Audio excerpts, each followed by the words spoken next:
Bom dia a todos. Então, nesse domingo aqui, vamos falar sobre a ortopensenidade. Meu nome é Lilian Zolê. Eu trouxe para vocês aqui uma pesquisa que está sendo realizada na dinâmica da ortopensenidade.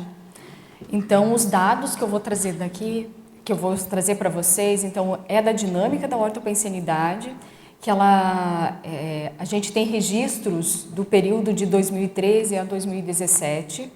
Foi levantado 209 experimentos e também houve uma compilação na preceptoria em ortopensenidade. A gente está realizando também essa atividade em 3 anos e atendemos 35 pessoas. Essa preceptoria, ela é personalizada, ou seja, eu e o Everaldo atendendo uma pessoa com uma demanda específica, específica da questão do pensamento dela, né?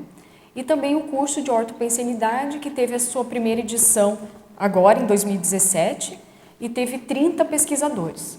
Os responsáveis por essa dinâmica é o professor Everaldo e eu, tá bom? Então, a maneira que eu vou explicar aqui para vocês, eu vou trazer a definologia de ortopensenidade, depois de patopensenidade, vou falar para vocês qual é a técnica que a gente usa, tanto no curso quanto na preceptoria, e depois o levantamento dos casos, dos principais pensamentos que a gente viu que permeia as pessoas que nos procuraram, tá? Para a gente debater. Então vamos lá. Ortopensenidade é a qualidade, ato ou efeito da manutenção da autopensenidade caracterizada pelo predomínio constante dos ortopensenes, os pensenes retos ou cosmoéticos, compondo a condição própria da holomaturidade da consciência, consim ou consciex. É a unidade da cosmoeticologia prática. Sinonimologia, cosmopensenidade, megapensenidade, cosmoética pessoal. Antônimologia, nosopensenidade, patopensenidade e anticosmoética pessoal. O ortopensene é a unidade de medida da cosmoética. Para a gente estudar ou aprofundar a ortopensenidade, é necessário a gente estudar a patopensenidade, tá? Então, por isso que eu vou trazer aqui a definição de patopensenidade. Então, o patopensene é o pensene patológico, pecadilho mental ou o pensamento sujo, infalado, específico da amência consciencial ou da consciência intoxicada pela anticosmoética. Tanto a definição de patopensene quanto de ortopensene foram extraídos do léxico de ortopensatas. Não é do léxico de ortopensatas. É 2012, é dos verbetes, da Enciclopédia da Conscienciologia. Tá? Interprisão, referente à questão dos patopensenes. Os megapecadilhos mentais ampliam os auto- e heteroconflitos, reforçam a assedialidade interconsciencial e, portanto, as interprisões grupocármicas. Uma questão aqui que eu gostaria de pontuar para vocês, para entender um pouco mais sobre essa questão da patopensenidade, que ao fazer a autopesquisa, né, ou seja, eu investigar meus próprios pensamentos e também fazer uma preceptoria para as demais pessoas, no sentido de também propiciar para elas uma reflexão quanto à sua pensenidade, eu comecei a entender que todos nós temos uma biblioteca cognitiva dentro de nós, fazer assim de uma maneira didática, né, para a gente entender mais profundamente. E dentro dessa nossa biblioteca, que é a nossa memória, todos os nossos atributos, né, mentais somáticos, tem uma biblioteca que é a biblioteca cognitiva trafarística de cada um de nós, né? Tem a traforista e tem a trafarística. A traforista é onde a gente guarda todos aqueles livros ou aquelas experiências, vivências negativas, ou que a gente interpretou como negativa. Então, a gente tem dentro de nós uma verdadeira biblioteca, um verdadeiro tratado de inferioridade, ou seja, não sou capaz, não sou bom o suficiente, né? E também temos o livro de autoajuda do Trafar, né? Que é Como Não Mostrar Inferioridade, Como Não Revelar o Meu Trafar. E também temos o nosso pocketbook, que são as frases de inferioridade. Eu não vou conseguir, não sou amada, não sou boa o suficiente. Então, é a partir dessa biblioteca cognitiva trafarista é que a gente começa a ser assim, né? A questão dos auto e heteroassédios. A gente precisa entender essa nossa biblioteca cognitiva trafarista, não no sentido de ficarmos mais fixados nela, mas pelo contrário, de avaliarmos esses pensamentos, que é só a partir dessa autoavaliação é que a gente vai conseguir mudar esses pensamentos, né? Então essa é só para a gente refletir. Sim, claro. Eu acho que o seguinte, que a origem de muitas doenças, principalmente psiquiátricas, né, estão nessa fixação dessa patologia, né? Porque a gente vê a dificuldade que a gente tem da mudança do pensamento, né? Porque ele sempre, o paciente sempre se coloca, a consciência sempre se coloca para baixo, e vai puxando. Quando você me falou isso, eu me lembrei, porque eu tenho um verbete que chama-se arcabouço, já está defendido, holomemônico. É como se fosse uma linha, um carretel, e vai puxando todos os trafares, né? E não vem junto um trafor para segurar. Aí o ideal é ter realmente, concomitantemente, a biblioteca traforista para atuar em cima do trafar, né? Mas me lembrei muito, que eu estou recente, que eu defendi o verbete, muito sobre isso que você está falando. É importante a gente frisar, né, que a nossa PROEX foi embasada nos nossos trafores, nas nossas competências, né? E são os trafores que vão possibilitar essa diminuição dos trafares, a redução até por completa desses trafares, né? Só que para isso a gente vai ter que entender os trafares, tá? Então é nesse sentido que a gente faz a pesquisa em ortopensenidade, tá? Que é o contraponto, digamos assim, né, do pensamento trafarista, tá? Como que a gente realiza então essa pesquisa, essa preceptoria, né, para as pessoas no laboratório de autopensenologia? Então, se puder mostrar o slide do mapa, do mapeamento pensênico trafarístico, acho que vocês já receberam, né? Vocês pegaram? Então, está na página 2. Então, a primeira coisa, a primeira dificuldade que eu vejo das pessoas é entender o que vem a ser pensamento, tá? Então, pensamento são aquelas autodeclarações, é o que a gente fala para nós mesmos, tá? Então, são frases muito curtas que invadem a nossa mente rapidamente.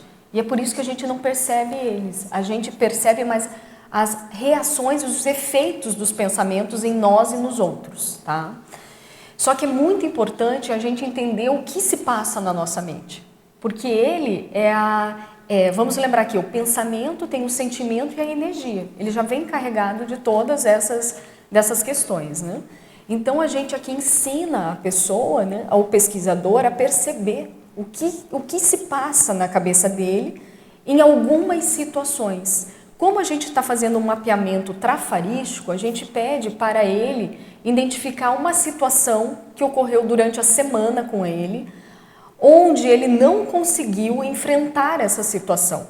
Ou ele teve alguma carga emocional muito pesada, ele se percebeu mal, sentiu com raiva, sentiu triste, ansioso. Então, ele teve repercussões, tanto energéticas quanto intraconscienciais, que ele ficou ali patinando. Então, a pessoa elenca uma situação e a gente faz esse ciclo com ele, que eu vou aqui comentar com vocês. Primeiro, o que vem à sua mente quando você passou por essa situação? Aí eu coloquei aqui um exemplo para vocês, tá? Aí a pessoa verbaliza: sou fraco, não posso mostrar minha vulnerabilidade, pois isso pode transparecer fraqueza. Aí nós preceptores perguntamos, né? E o que você sente com isso? Aí a pessoa revela as emoções. Fico ansioso no meu voluntariado. E de que maneira percebe as energias? Percebo o meu cardiochakra, laríngeo bloqueado. Como age com as pessoas? Ajo de maneira autoritária com as pessoas. Foco no desempenho e não nas pessoas. Qual que é o comportamento que as pessoas têm quando você age assim. As pessoas têm receio de falar comigo, outras obedecem, outras discordam prontamente, mas nenhuma forma laço de amizade comigo. E como é que você se sente? Sinto-me vulnerável. E o que vem à sua cabeça de novo? Aí ele fala, sou fraco. Vocês percebem que é interessante que dentro dessa pesquisa que a gente realizou, forma-se verdadeiro um ciclo pensênico, que é a ruminação mental, né? Então, aquele pensamento que iniciou na mente daquele pesquisador trafarístico, ele é reforçado no processamento dessa informação. Ele só reforça o trafar. E ele conclui de uma maneira negativa e acaba agindo de uma maneira negativa, fixando-se ainda mais no trafar. Não sei se fica claro, senão a gente pode dar mais exemplos. Quando a gente identifica isso com a pessoa, vamos lembrar que o próprio pesquisador vai respondendo para ele mesmo. A gente só está aumentando o autoquestionamento dele, né? E aí ele vai fazendo esse ciclo. Uma vez ele olhando esse ciclo, a gente pergunta, de 0 a 10, quanto que isso é realidade para você nos momentos de conflito? Sendo que 10 seria o máximo. Aí ele dá uma nota, porque ali a gente verifica quanto que aquilo gera sofrimento na pessoa, o quanto aquilo realmente é uma realidade para ela, tá? E aí ela fixa a nota e só a partir dali a gente começa a trabalhar com essa pessoa como se nós, eu e o Everaldo, fôssemos um advogado, ou seja, a gente vai pontuar para ela por que ela se acha fraca, né? Então ela vai ter que justificar isso. E, gente, geralmente a pessoa não tem justificativa. É impressionante. É um pensamento irracional, ilógico. Então, aí nesse caso, que a pessoa não queria transparecer fraqueza, né? Ela acaba vendo que ela não é fraca, mas ela interpreta de maneira errada isso para ela. Então a gente acaba falando para ela fazer listagem de todos os seus, de tudo aquilo que ela conseguiu, que ela conquistou, das suas conquistas, né? E assim por diante. Então ela vai vendo a ilogicidade desse processo. E a partir daí a gente entra com o mapa pensênico traforista. Ou seja, esse pensamento de fraqueza, a partir de tudo que for trabalhado na preceptoria de técnicas, a pessoa ela vai colocar um pensamento que contraponha esse trafar. Exemplo, eu sou fraco, qual seria o contraponto? A pessoa vai colocar, eu tenho competência nas minhas realizações, entende? Ela vai trocando e a partir daí a gente trabalha o CPC dela. Ela sai de lá, é super prático, e ela sai de lá com uma cláusula. Mas é bem interessante que o pensamento traforista que ela colocou naquele momento ainda não faz parte dela. Vocês entendem? Porque ainda o trafar naquele momento, naquela situação, ainda está mais forte. Só que a gente precisa inserir algo novo e a partir daí de várias outras técnicas, no sentido, a gente pede para ela colocar tarjas, que nem a gente faz com o EV, não é assim? Coloca no carro etiquetas, né? EV, no espelho EV, para lembrar, né? A mesma coisa é com essa cláusula do CPC. Para ela sempre estar olhando, porque um aspecto de olhar e reler é a questão da mnemônica, né? A gente vai fixando até mesmo no nosso cérebro essa questão. Então, vai gerando esse hábito novo de pensar de uma maneira traforista. Então, essa é a técnica que depois eu posso aprofundar com vocês. A cereja do bolo está na próxima página, que é a página 3. Então, a partir dessas técnicas que a gente aplicou, a gente começou a verificar o que predominava nos pensamentos desses pesquisadores que buscaram a preceptoria, a dinâmica e também o curso. Tá? Isso não quer dizer que é uma realidade da CCCI, mas é um fragmento, é um grupo, que a gente já pode ter assim noções, né, de alguns esquemas trafarísticos, um modo de pensar mais trafarístico. A primeira questão, pensamentos que mais então foram abordados, né? Não sou bom o suficiente, não posso evidenciar minhas emoções, pois isso é fraqueza, não posso errar, se as pessoas perceberem meus trafares, não gostarão mais de mim, não sou um intelectual, não sou capaz de perceber as energias, tenho que agradar os outros para ser aceito e tenho medo de não ser aceito pelo grupo. Então foi a predominância. As emoções, medo de ser julgado e rejeitado. Crítica, auto- e heterocrítica desqualificadora. Então tinha um certo nível de catastrofismo, ou seja, um pessimismo, um exagero para o negativo. Pensamento preto ou branco, ou seja, se eu errei aqui, eu vou errar sempre, sabe? Se eu não fui bom aqui, não tenho, não vai ser bom, né? Nunca. Uma minimização do acerto, quando acertava a pessoa banalizava, ou seja, defendia um verbete, né? Ah, mas isso foi sorte, me ajudaram, né? Então ela não reconhecia o trafor dela, da força dela, do desempenho dela para aquilo. Desconfiança, dificuldade em expressar os pensamentos e sentimentos e aplicar o binômio admiração-discordância. Isso eu achei bem interessante, que como a pessoa, como nós, né, essas pessoas, tinham dificuldade de serem mais autênticas, porque elas tinham medo de, se elas revelassem o que elas pensam de fato, e muitas vezes o que elas pensavam eram contrários ao que um grupo pensava, ou que os amigos pensavam, ela achava que ia perder o afeto desse grupo. Então, por isso, ela não falava. Ela optava pela omissão deficitária, né? Isso. Externo. Perfeito. Ela não tem autonomia, confiança. Isso. Você resgatar essa autoconfiança. Não, perfeito. É essa linha mesmo. E aí, o que acontece? Como ela não confia nela mesma, ela também não confia nos outros, porque ela sempre está com medo do olhar dos outros perante ela. Um olhar julgador, condenador, né? Crítico exagerado, né? E na questão do binômio admiração-discordância, a gente percebeu que essas pessoas, elas tinham realmente uma dificuldade de aplicar o conceito. Elas entendiam o conceito, mas a aplicação dele não. Então, quando alguém discordava delas, elas achavam que aquilo era pessoal. Não era uma ideia que as pessoas não concordavam, e sim era com ela como um todo. E ela também, quando discordava de alguém, ela ia com tanta energia que ela ia no pessoal e não na ideia, por causa da questão da desconfiança e do baixo nível de interação afetiva. Tá? Isso eu achei interessante, para a gente aprofundar. Ai, desculpa, não entendi, você pode ir. Sim, que aqui eu coloquei, né, a aplicação do binômio, né? O perfeccionismo, então não posso errar, o erro não é permitido. Gente, é muito interessante que esses pensamentos trafarísticos, a gente lendo eles soltos, a gente tem juízo crítico, a gente fala, mas claro que a gente pode errar, imagina, tá tudo certo, né? Mas na hora, naquela situação em que você está envolvido, né, esses pensamentos surgem como regras. Regras enrijecidas, engessadas, né? Onde nós acabamos atuando aí de uma forma mais trafarista, né? Alexitimia, dificuldade em administrar as emoções.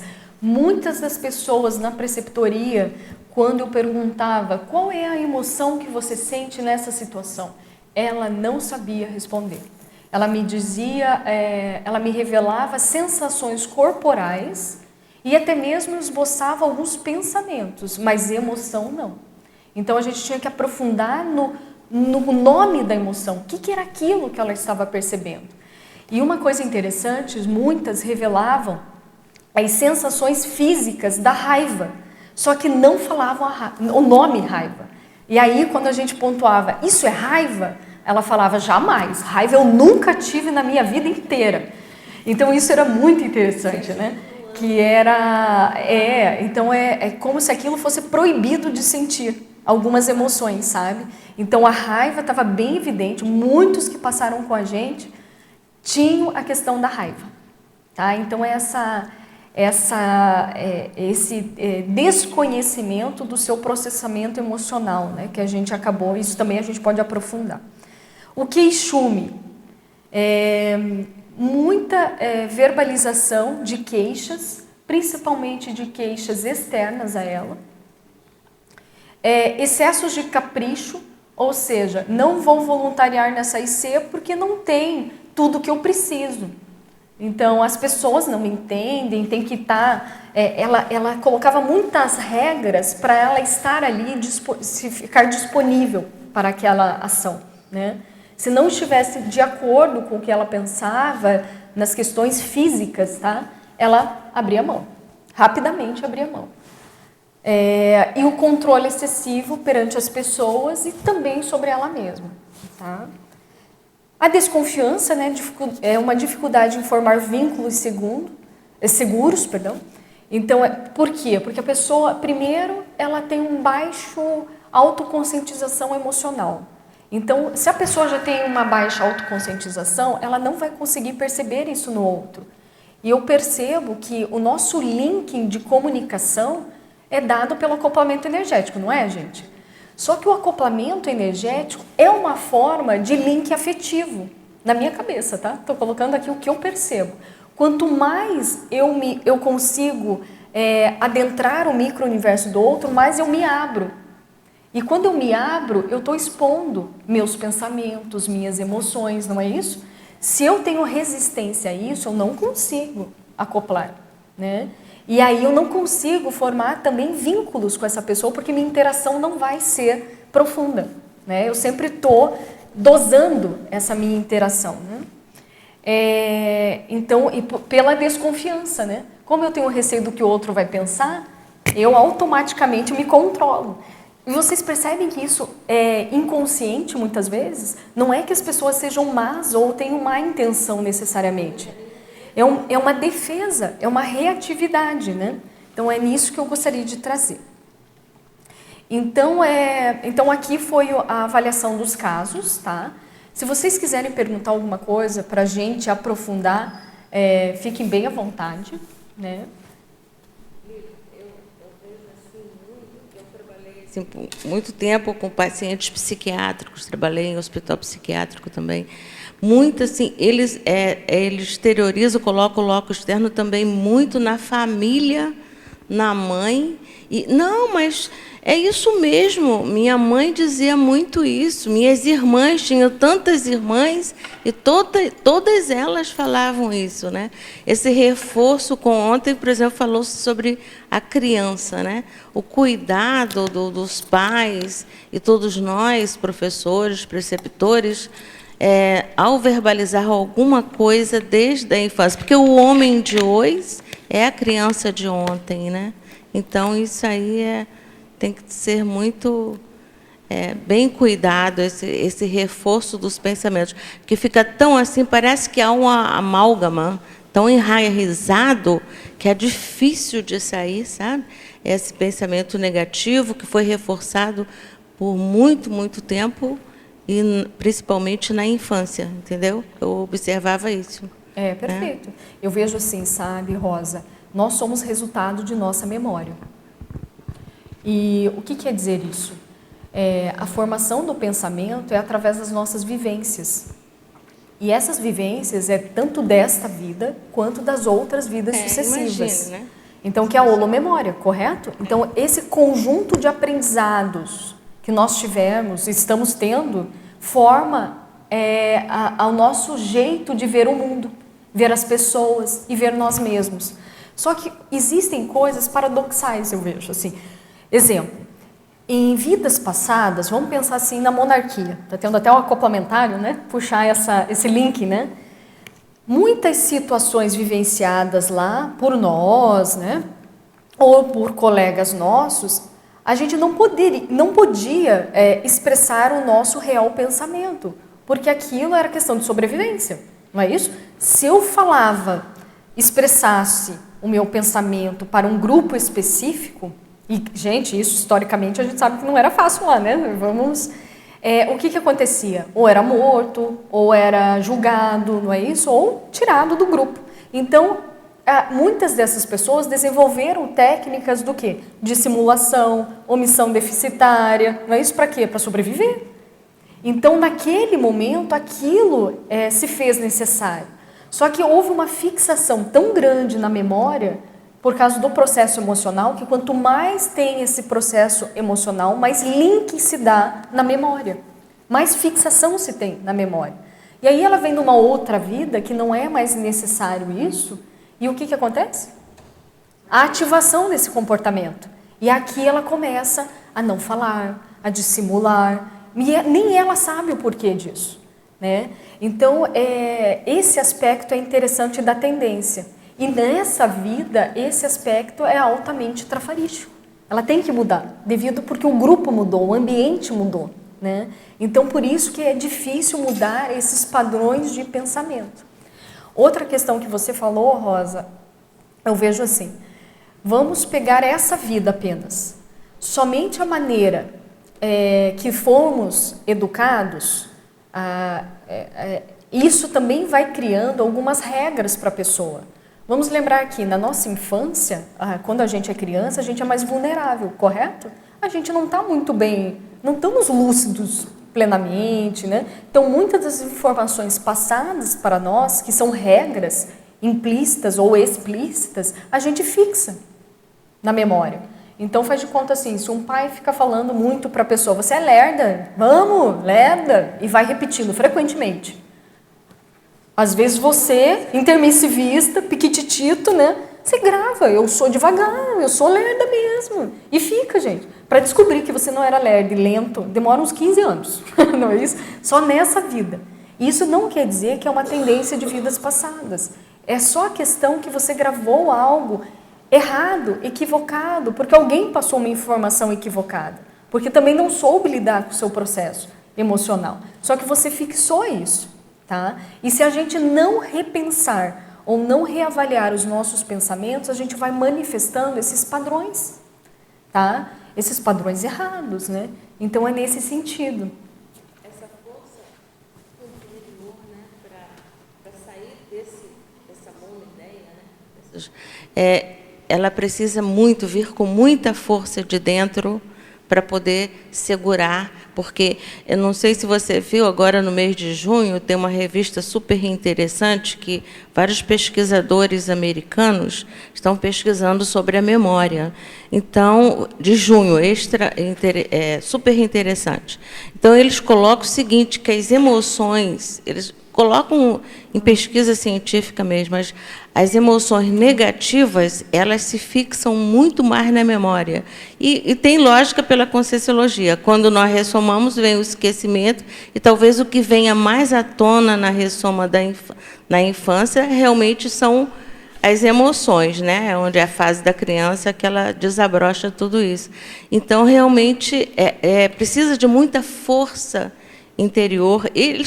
Eu lendo eles, parecia que eu estava lendo alguém que estava falando em Conscienciologia, sabe? Muito interessante. Junho, super interessante junho. A capa é um cérebro e a revista quase toda ela trata sobre memória. E tem assim pesquisa, o local de pesquisa, pesquisas comprovadas com neurocientistas, né? Muito interessante. Muito bom. Aí você tá Mas assim, outra questão que eu coloco aqui para a gente debater, né? Para a gente mudar um comportamento, penso que temos que mudar o pensamento. Não é assim. Então, o pensamento ela é a base, ele é o alicerce. E para a gente mudar esses pensamentos equivocados ou trafarísticos, há necessidade de a gente ficar mais atento, mais lúcido para o que se passa na nossa mente. Senão a gente acaba emitindo comportamentos e tendências muito anacrônicas, de uma forma robotizada até. Então é necessário sim pensar sobre o que estamos pensando. E eu vejo que existem pesquisadores que falam assim, mas o pensamento ele é muito, ele não é prático, né? Então a gente fica no mundo das ideias. Não, ele é extremamente prático, porque o que você pensa é uma ação também. Porque toda a sua ação ela é embasada primeiro por uma intenção e um pensamento, né? Ela é direcionada. E por mais que você não faça uma ação plena, concreta, o pensamento também é energia. Então você acaba assim ocasionando efeitos nesse ambiente através da sua pensanidade. Então é muito sério trabalhar com essa questão dos pensamentos, né? E o objetivo aqui é levar os pesquisadores a buscar essa ampliação da sua reflexão quanto ao como que você pensa, né? E é interessante também que a gente acaba descobrindo nessa autopesquisa que temos muita coisa boa. Muitos desses pesquisadores também têm esses pensamentos harmoniosos. Só que como eles não estão valorizando isso, pela essa listagem que eu li, né? Então acaba travando o seu melhor.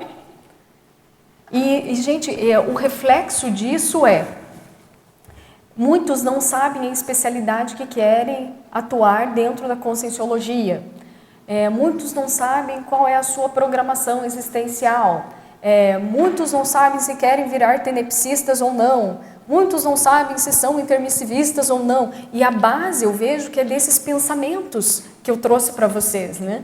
Então, porque se a pessoa não acredita ou não vê os trafores dela, é muito difícil ela ver qual é a especialidade dela, né? Aonde que ela é boa de fato e aonde que vai aglutinar mais pessoas, né? Acho que alguém quer... Oi, lá. Pode falar? Claro. Então, eu queria convalidar isso que você está falando. Eu até vou apresentar no fórum um tema que é parecido com o seu, é liberdade pensênica cosmoética. Ótimo.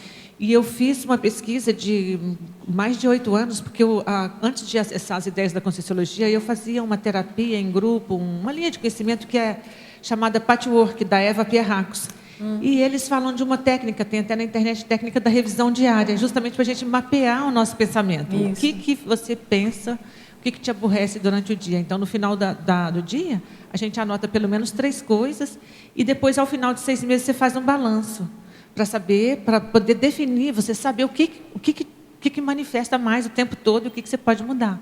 Então, eu penso como você, que se a gente fiscalizar os pensamentos, se a gente começar a pensar nos pensamentos, a refletir, a gente consegue chegar a essa condição da ortopensinidade que eu reconheço, não é nada fácil. Não é fácil. E sabe, Marilene, tem outro aspecto que eu vejo nessas preceptorias, né, eu aprendo muito com isso, é que se a gente não faz essa autorreflexão da nossa pensenidade, é muito fácil a gente pegar princípios cosmoéticos de conceito, lendo, e achar que estamos aplicando eles.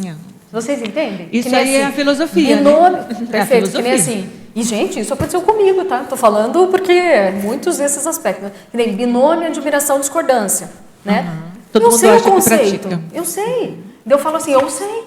Aí, na minha prática, eu começo, se eu não perceber, eu acho que estou usando esse princípio, né? Mas, na verdade, percebendo as energias, os efeitos, não. Eu ajo muito mais assim não consigo admirar. Então, se a pessoa erra comigo, eu vou lá e sou radical, viro a cara, faço fofoca, não é isso? Então, é muito sério essa autorreflexão dos pensamentos. É ficar mais atento. E eu vejo que um grande equívoco nosso é quando a gente começa a se autoavaliar pensenicamente, a gente descobre o trafar, só que muitos, aí quando olham que estão fazendo isso, aí pronto, desabam. Então eu sou não sou mais intermissivista, né? E é do contrário.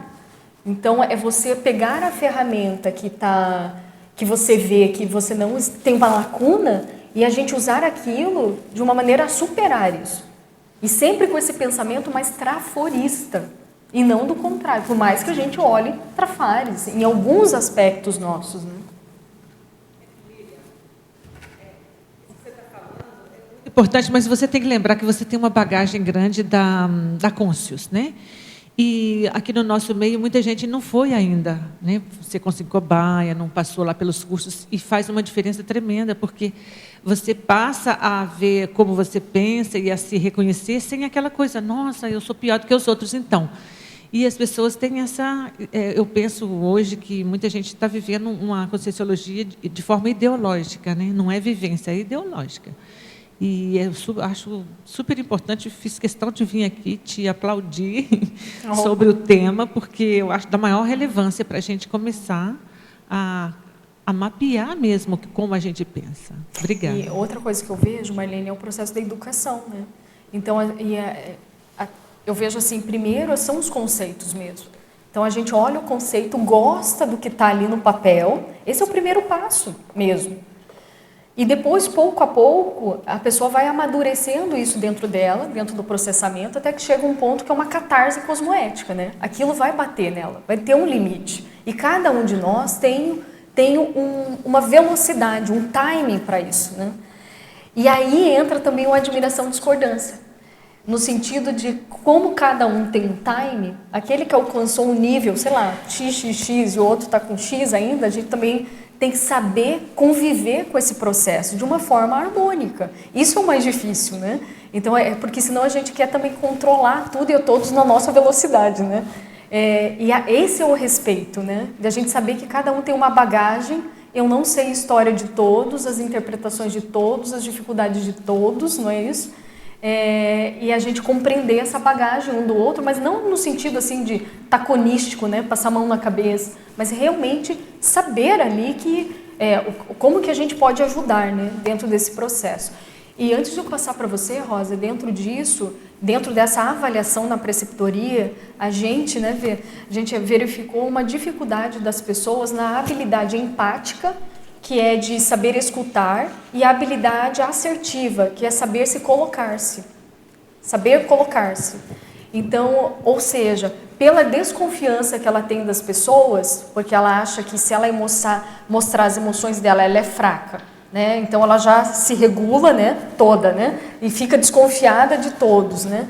Então ela acaba tendo essa dificuldade de escutar, ou ela só escuta aquilo que ela quer ouvir, mas ela não escuta o outro, entende? E também ela vai ter dificuldade de se colocar no grupo, porque ela tem medo do que os outros vão pensar dela. Então ela não vai ser sincera, ela não coloca a sua banca dentro dos seus pensamentos, sentimentos e energias, né? Então isso é muito sério, ela acaba perdendo ela perde força dentro do próprio processo dela assistencial. Então, eu vejo assim, concordo Y-letra com o que a Marlene falou, nós duas até fomos colegas de Recim, né? Então, fizemos 2 vezes o Recim 2. Eu fiz, por exemplo. Então, eu acho assim, a Cônscios realmente, ela mostra para a gente que essa questão, que não existe essa questão de orgulho, porque você não deve mudar, porque você se mostrou de uma maneira diferente anteriormente e agora você não pode mudar. Nós estamos constantemente em mudança. Nós vemos isso com o professor Valdo. Muitas vezes ele afirmava um pensamento e mudava aqui diante de nós, com toda a franqueza, né? Então, nós estamos em constante mudança. Eu acho que essa preservação dos trafares passa também pelo orgulho de não querer mostrar para o outro que está mudando. E nós temos que ser sempre transparentes. Não, eu era assim, agora mudei, estou pensando dessa forma, estou melhorando. Evoluir significa mudar, né? E nem sempre a gente vai ser igual à versão anterior, né?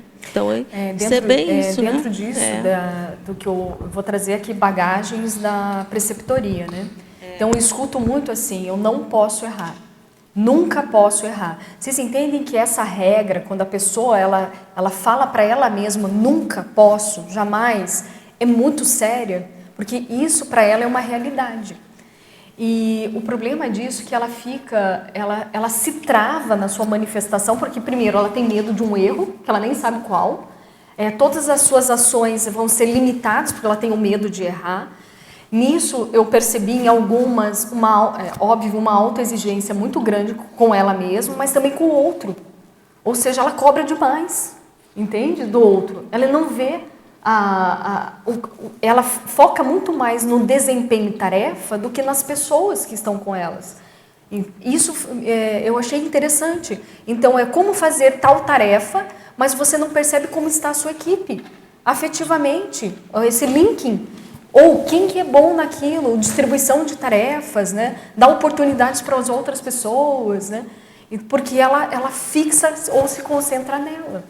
Isso também é uma questão que eu achei interessante e que entra dentro daquela dificuldade da pessoa ter a habilidade empática e assertiva dentro do processo.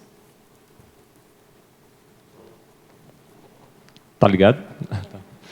Então, Lilian, antes você tinha mencionado sobre a importância da reflexão sobre o pensamento, né? E uma coisa que me ocorreu para relacionar, que está dentro do contexto da dupla evolutiva, é que eu e a Adriana, a gente tem por hábito conversar sobre a conversa. Então, assim, eu até chamo que é uma técnica, né? Técnica de conversar sobre a conversa. Que eu acho que até, possivelmente, vários casais fazem isso, né? Mas não tem dado, talvez, um nome para esse procedimento. Mas a questão é que, após uma situação em que você conversou sobre um tema que eventualmente possa ter sido delicado, você conseguir conversar sobre as etapas da conversa. De que maneira que o tema entrou, qual era o estado pensênico de cada um dos dois durante o processo, em que momento que houve assimilação, desassimilação, teve algum tipo de intrusão extrafísica, teve algum tipo de parapercepção, né, oscilação de humor, esse tipo de coisa durante o processo. E isso é bem interessante porque a gente começa a identificar junto, porque o que acontece? Quando a gente está refletindo junto, a gente também coloca mais energia na reflexão. Então, são duas pessoas que estão dando seus depoimentos de pontos de vista diferentes sobre o mesmo tema, né? Embora que o tema sempre é visto de forma diferente pelas duas partes, né? Em alguma medida.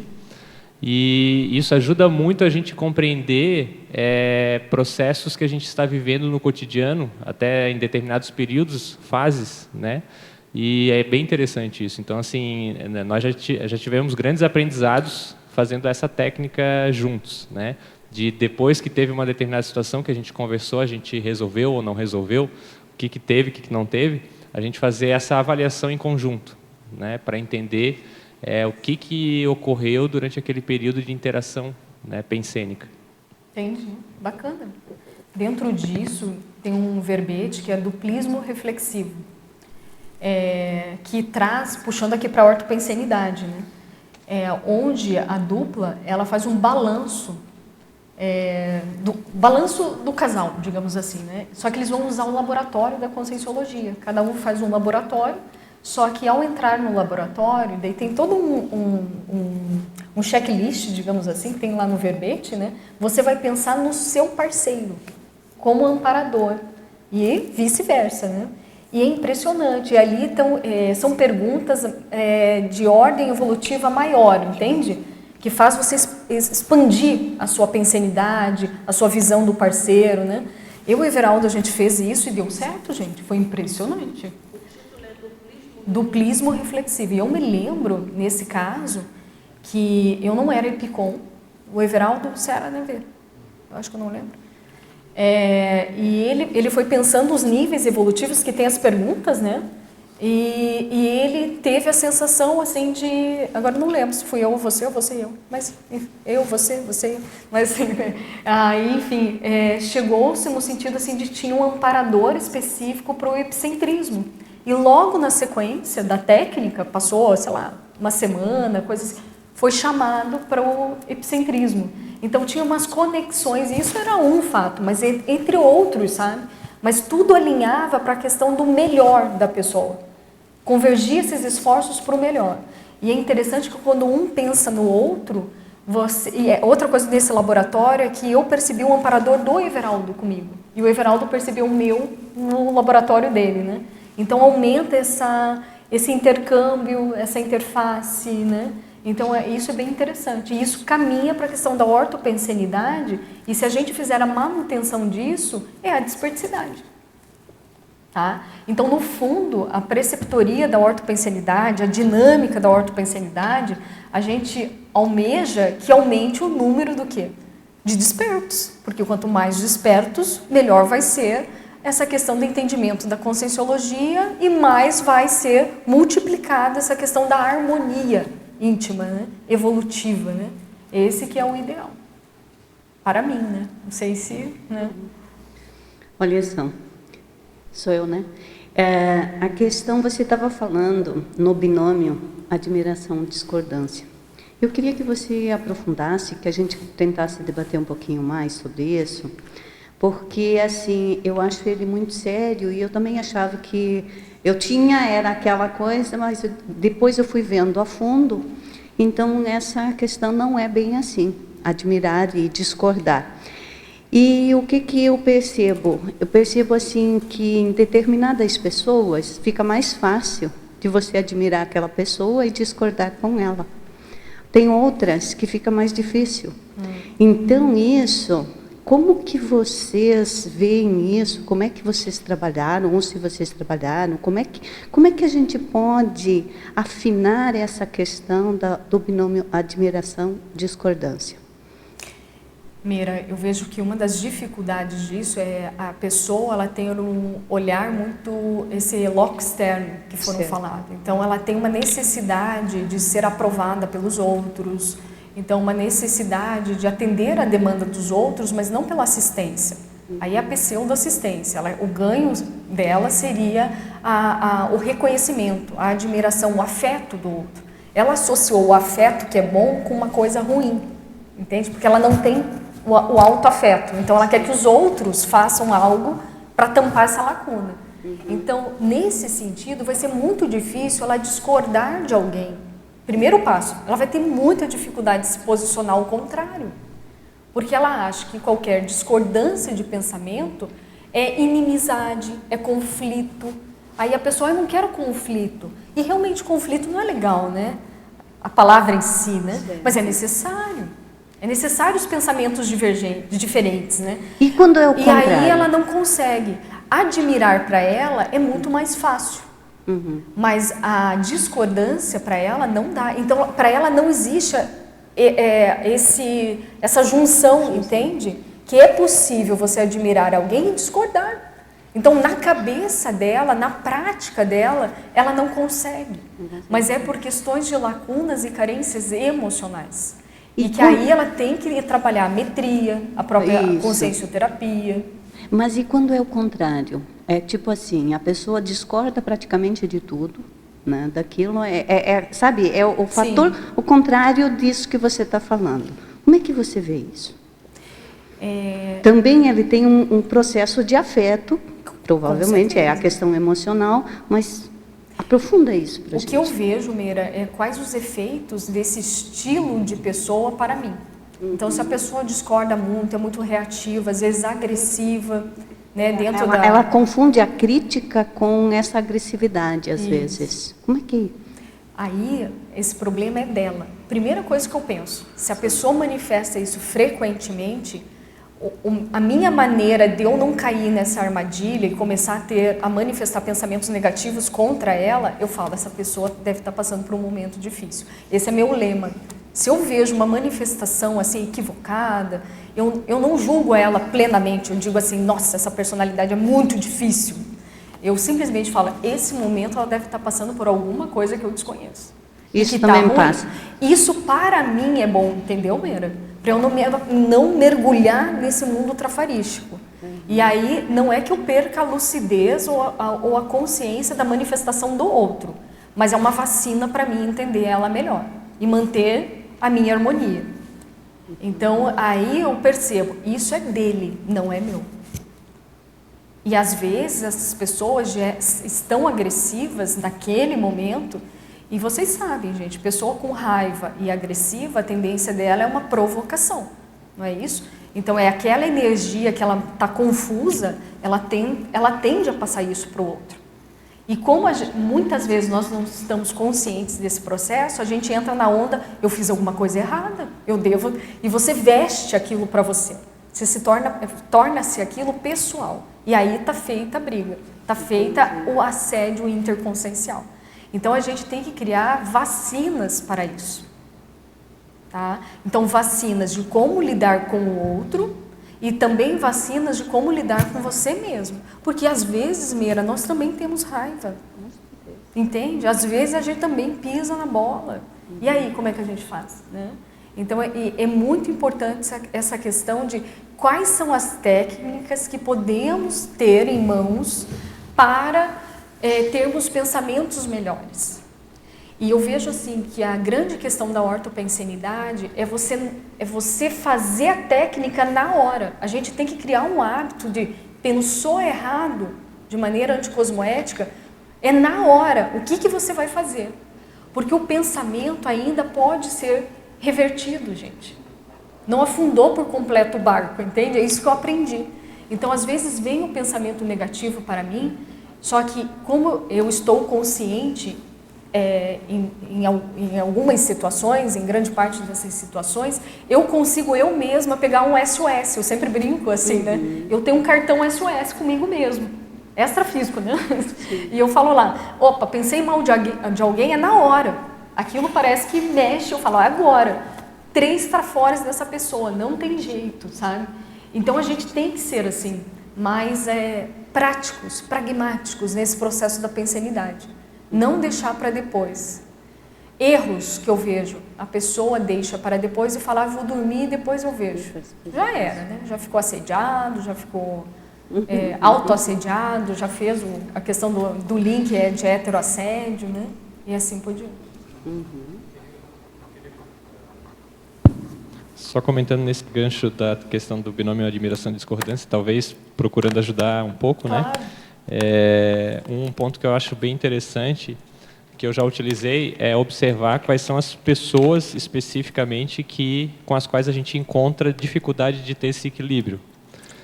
Porque o que acontece? Essas pessoas, elas são sintomáticas para nós, né? São os perfis que ativam algum processo de mecanismo de autoproteção. E aí, uma vez que você consegue identificar essas pessoas, conseguir identificar a circunstância, né? Então, assim, você identifica a pessoa e depois identifica a circunstância específica que dispara o mecanismo, né? Então, por exemplo, uma época eu tinha uma dificuldade que eu comecei a perceber em relação a colegas que tinham uma postura muito forte, personalidade muito forte, e eram do sexo feminino. E pessoas que, quando estavam atuando na liderança, eram muito assim... incisivas. De cima para baixo, vamos dizer. E aí eu comecei a sair desse mecanismo, tentar pensar assim, tá, mas o que é assistencial nesse processo? Porque enquanto eu estava no posicionamento de rebater ou de tentar ter algum tipo de posicionamento mais de equilibrar a situação, eu acabava entrando dentro do mecanismo da pessoa e eu dentro do meu próprio mecanismo e ninguém se salvava ali dentro, né? Então não tinha para onde sair. Então o que acontece é que dentro desse processo você vai identificando qual é a postura mais assistencial dentro dessas situações específicas. E aí você consegue daí voltar a equilibrar esse ponto da admiração e discordância. Você começa a ter, né, as variáveis mais adequadas em relação a você mesmo e em relação ao outro. Uma coisa que eu identifiquei nesse caso específico foi que eu tinha expectativas elevadas em relação a essas pessoas. Por exemplo, porque eram pessoas particularmente da conscienciologia, e eu esperava que elas tinham uma postura com maior discernimento em relação à questão de autocrítica e heterocrítica. E eu não encontrei ali. Tanto é que era isso que eu tinha colegas no meu local de trabalho que tinham dificuldades ainda maiores em relação à questão de hierarquia, e eu levava muito mais em consideração as dificuldades da pessoa. Então era uma questão realmente de expectativa, porque aquelas pessoas que estavam na conscienciologia, eu tinha uma expectativa que não haveria aquele tipo de reação, entende? Então, quer dizer, eu estava realmente criando um estereótipo, né? E esse estereótipo é autoprotetor, porque, na verdade, se você diz que aquela pessoa é da conscienciologia e ela vai ter mais discernimento, na verdade, você está dizendo que você é da conscienciologia e você vai ter mais discernimento, né? Então, é uma autoavaliação equivocada que você projeta na outra pessoa e aí gera um monte de confusão. É uma distorção, né? E é interessante que o pensamento negativo, ele é um fragmento da nossa pensanidade. A gente não é esse pensamento. Isso é muito sério, a gente refletir sobre isso. Porque no momento em que ele vem com aquela força, né, com aquela energia trafarística, a tendência é a gente mergulhar nesse pensamento trafarístico e achar que a gente é um trafar. Não é assim? Vocês já passaram por isso ou é só eu? Né? Então, é muito importante pensar assim, ele é um pensamento. É simples, é um pensamento. Não sou eu como consciência. Eu faço uma analogia também com o pensamento como onda do mar. Então, a onda, ela se forma, ela cresce e vai embora, correto? O trafar, se a gente souber lidar com esse pensamento e não ficar hipervalorizando esses pensamentos, ele entra na nossa mente, você usa as técnicas e ele vai embora. entende? O que acontece em grande parte? Vem o pensamento negativo, ultrafarístico, a gente reforça ele, ou seja, aumenta a onda e a gente é engolido, afogado pela onda. É isso que é a questão. Então, é muito importante ter em mente essa questão. E não é banalizar, sabe? Aquela questão assim, estou pensando mal, então vou deixar e ele vai embora. Não é esse romance, né? Vocês entenderam, né? Isso é muito importante. É aí que eu queria chegar, porque eu acho que a palavra é bem essa. Você falou assim, o romance, né? A questão da individualidade, da questão do Pensene. Os componentes do Pensene, a manifestação do Pensene, ela pode ser una, né? Mas o que eu tenho percebido, e aí o que eu queria debater contigo é isso. A questão da preponderância ou da importância do pensamento no norteamento da manifestação, né? No caso é o Pensene. Você pensa, vai ter a carga de sentimento ou emocional, mas isso vai demandar a ação, no caso, que é a ação da energia, né? Ou a ação que o Pensene vai desencadear. Mas o controle do pensamento, um controle no sentido saudável, tá? No sentido de definição mesmo, a autoconsciência do pensamento que você está tendo, que passa, eu acho que por aquilo que a hora que eu cheguei você estava falando, que é de você estar com essa, que tem até um verbete sobre isso, autovigilância ininterrupta, né? De você saber exatamente o que você está pensando, porque você não vai deixar de ter o pensamento negativo. Ele é negativo ou positivo, mas aquilo que é resultante dele é que é o mais importante. Você tem que ter a consciência do que é o positivo e o negativo. Então, a ação em si, no final das contas, ela depende de um norteador, que eu penso ser o PEN a coisa mais importante. Por isso que eu tenho pensado muito numa questão que chama de autodeterminação do Pensene, no caso do ortopensene, em você focar no PEN que você está tendo, para que esse sene seja sempre orto. Perfeito. Entende? O que acho que é difícil para a gente no atual estágio evolutivo, é aí que eu queria ver, dentro das pesquisas que você faz lá da ortopensenidade, como se manter rígido no PEN. Porque a todo momento a gente sofre as influências das energias e das emoções das pessoas que são carregadas nos pensenes que não estão saudáveis, e isso impacta você, tua holosfera, né?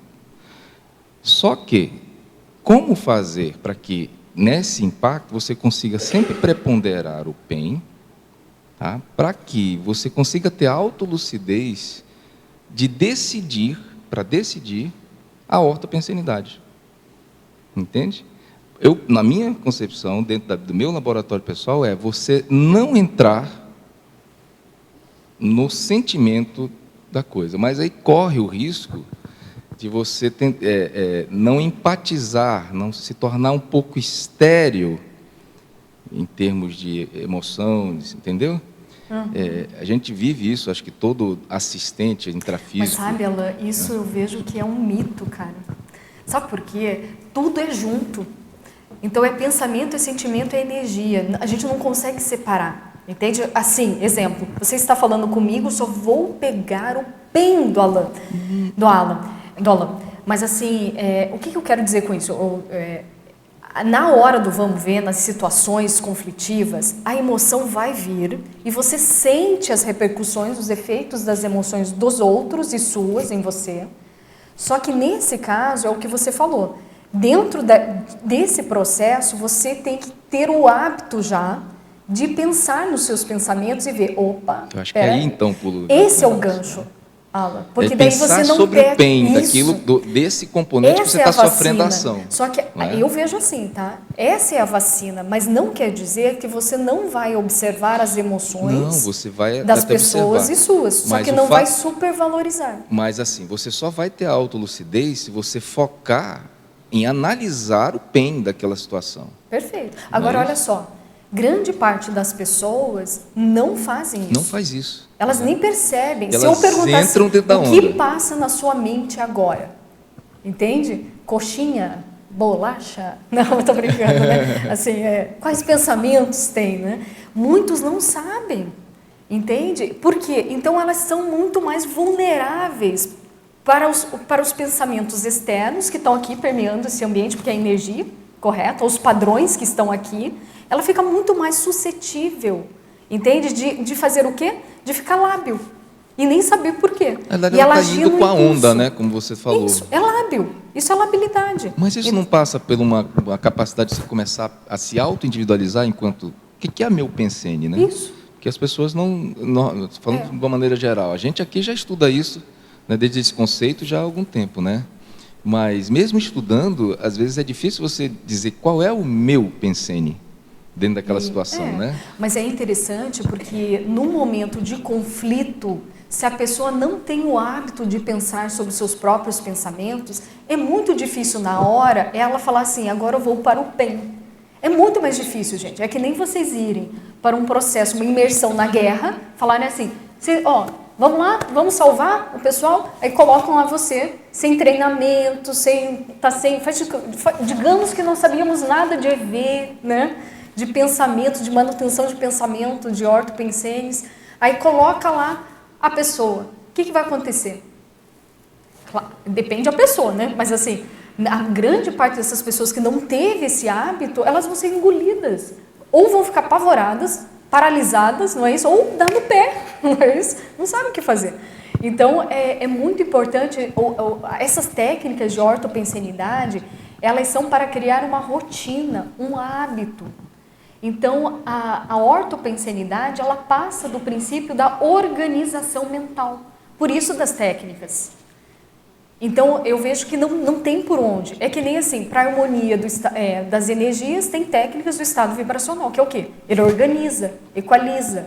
E no quesito pensamento, tem que ter essas técnicas, e tem várias. Tem metapensene, tem pensenograma, quantos outros intencionograma?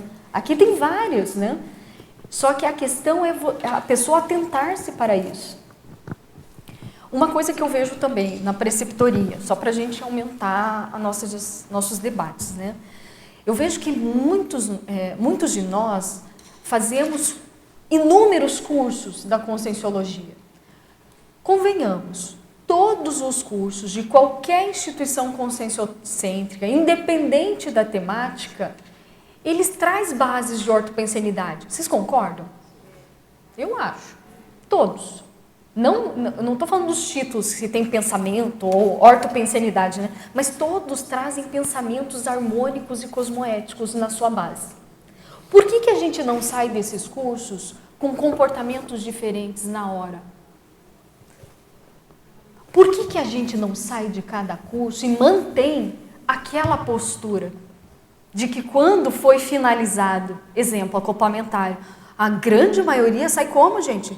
Brilhante, parece uma cirurgia plástica, não é? A pessoa sai assim, pá, né? É o melhor dela. Ali é o retrato dela, do seu padrão homeostático de referência. Por que ela não mantém isso, se ela é capaz? Porque se não fosse capaz, ela não sairia de lá assim. Pergunta, por quê?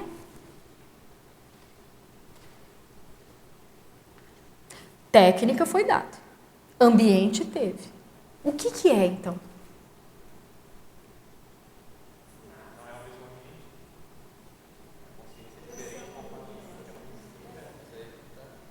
Gente, a questão maior eu vejo... Opa, consciencioterapeuta quer falar? Não, como a Hermânia, tá? Não, mas você, Olha, para mim, tem vários funções eu fico pensando positivas. a questão das sinapses, né? Muitas vezes, as sinapses que a gente tem, as retrosinapses, elas são mais arraigadas, né? São mais firmes do que as novas. De alguma forma, você fala, a pessoa está brilhante é porque ela é capaz. Então, existe ali um conhecimento, existe um caminho sináptico ali para aquele novo hábito, aquela nova forma de se manifestar. Mas parece que isso não está ainda, vamos dizer assim, implementado, que é o que você está falando da questão do hábito, né? Se você continua com as técnicas, continua fazendo EV, exteriorizando energia, se mantendo rígido na pensenidade, aí sim, aí você poderia manter, ganhar aquilo ali como uma nova manifestação. É assim que eu entendo, até então, né? Mas o que eu vejo, sabe, Hernânia? Existe um baixo índice de pessoas registrando, tanto no complementar. Gente, eu estou colocando aqui o complementar como exemplo, assim, que me vem, né? Mas é grande parte dos cursos. Mas não é um registro do slide do professor, é um registro dos seus comportamentos, das suas posturas, das suas intenções, entende? Da autopesquisa e autopensenidade. Ou seja, me parece que a nossa priorização para mudarmos nós mesmos é baixa. A gente vai lá para desenvolver parapsiquismo, mas a gente em nenhum momento, claro, vou exagerar aqui, em nenhum momento, claro que tem pesquisadores que pensam assim, né? Mas em nenhum momento a gente pensa lá e fala assim, o que eu posso mudar na minha pensenidade para melhorar meu parapsiquismo? Porque tudo é o PEN, entende? É o pensamento. Exemplo, eu faço há muito tempo preceptorias em parapsiquismo.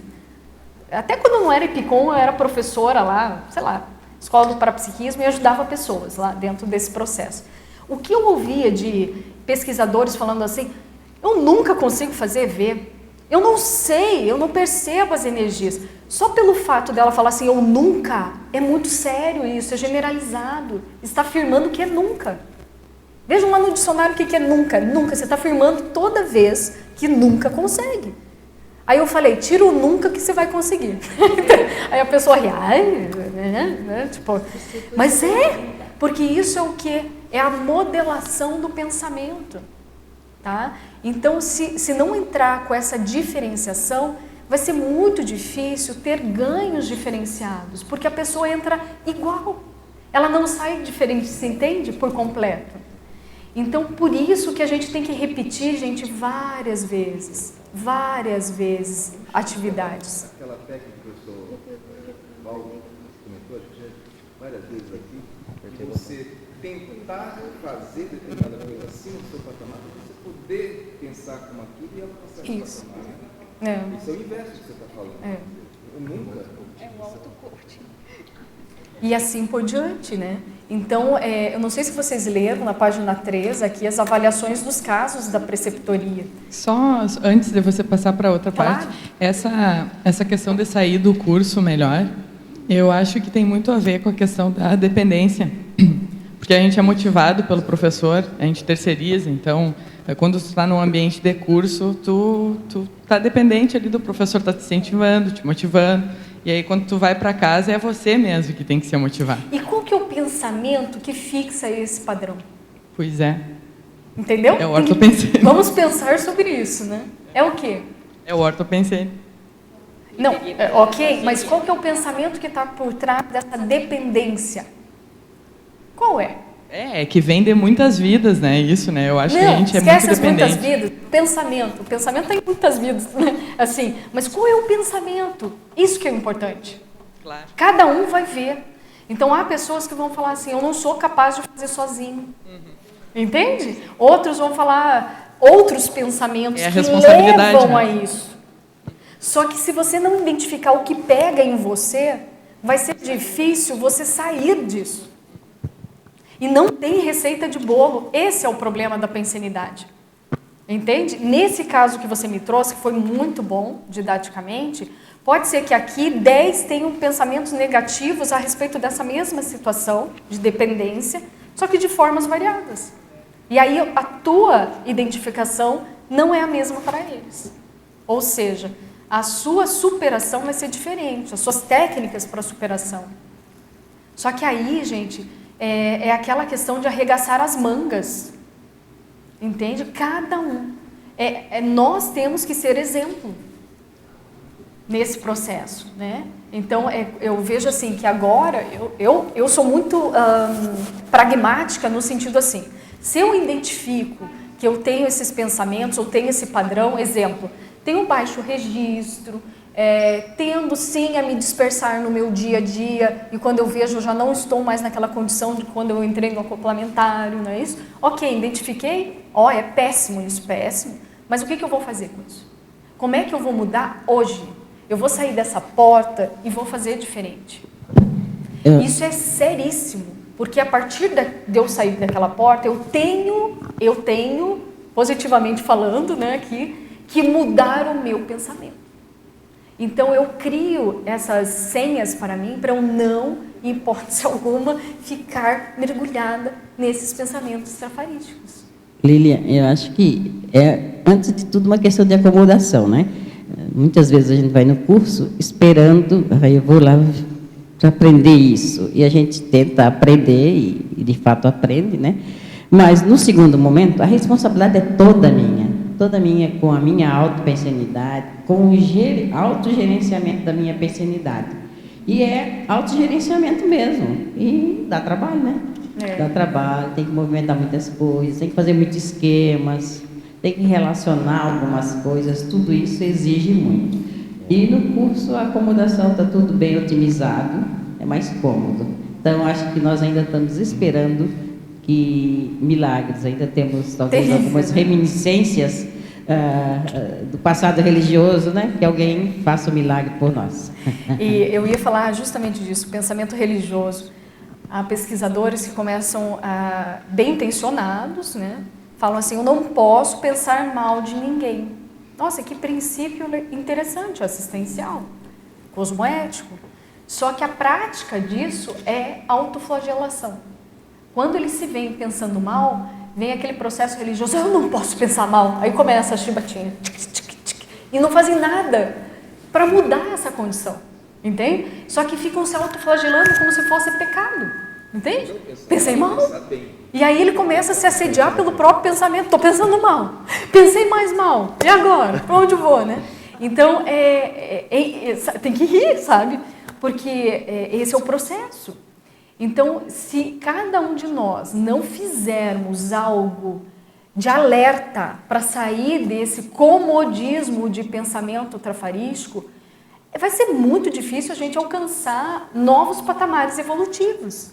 E, gente, do que eu aprendi, pelo menos dentro da Conscienciologia, com centenas de professores, é que todos nós podemos alcançar novos níveis evolutivos, correto?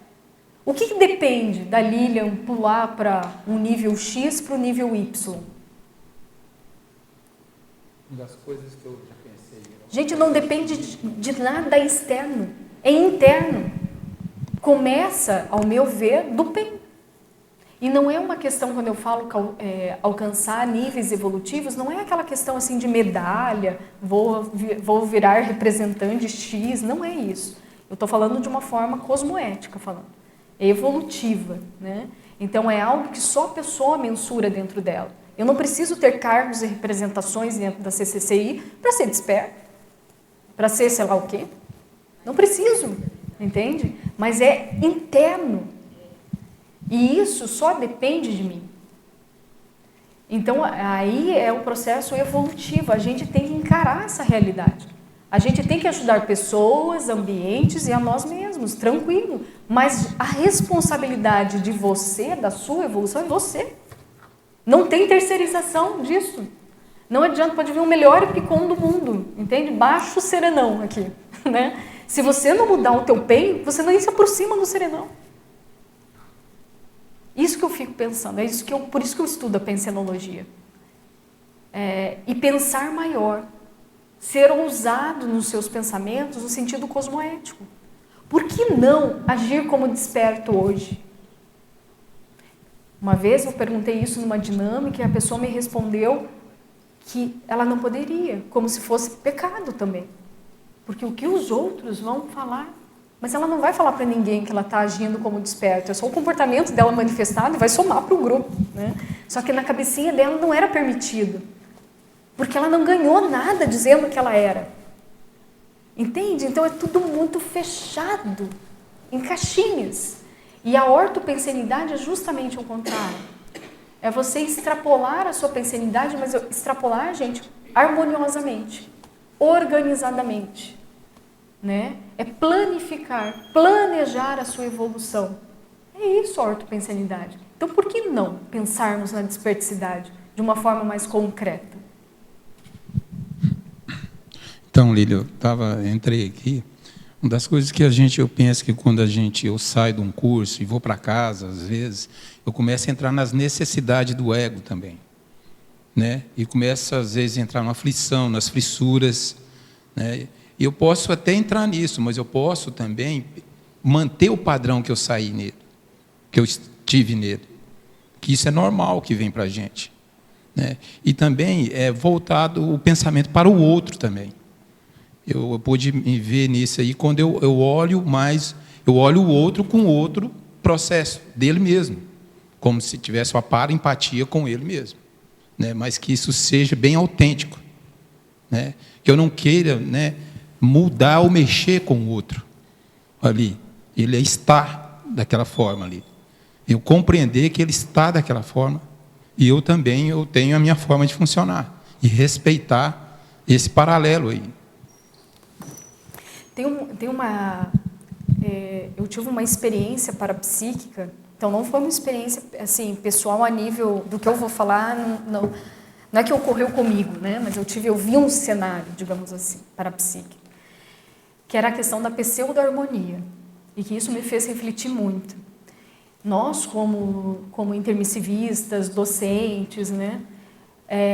A gente tem um olhar para com os demais consciências, é inevitável, senão a gente não estaria nessa função. E isso é muito bom.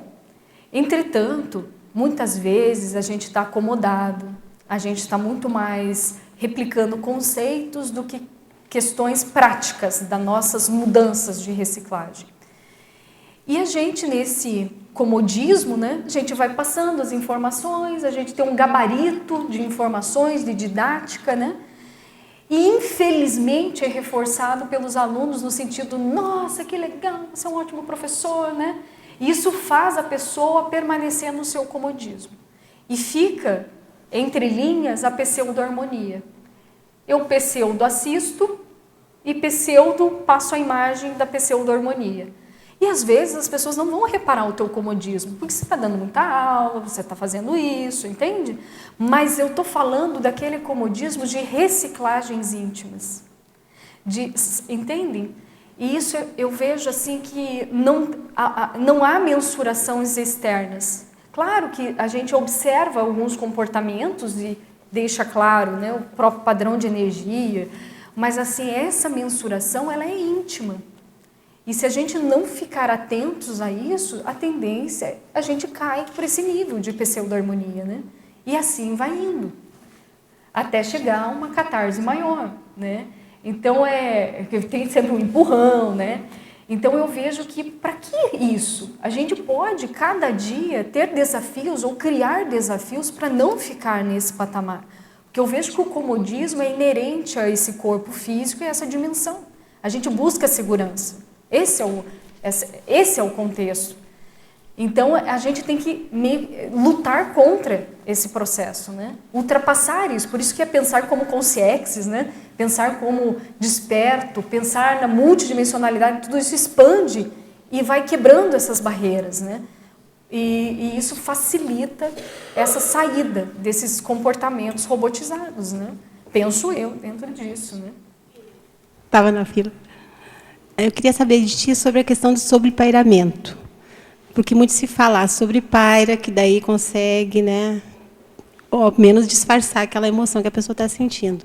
Eu tenho tentado assim, fazer essa parte do sobrepairamento e muitas vezes me ajuda, mas eu fico pensando se isso não gera uma fuga daquilo que realmente eu tenho que trabalhar naquele momento. Olha, Tere, eu vejo assim, sobrepairar não é disfarçar.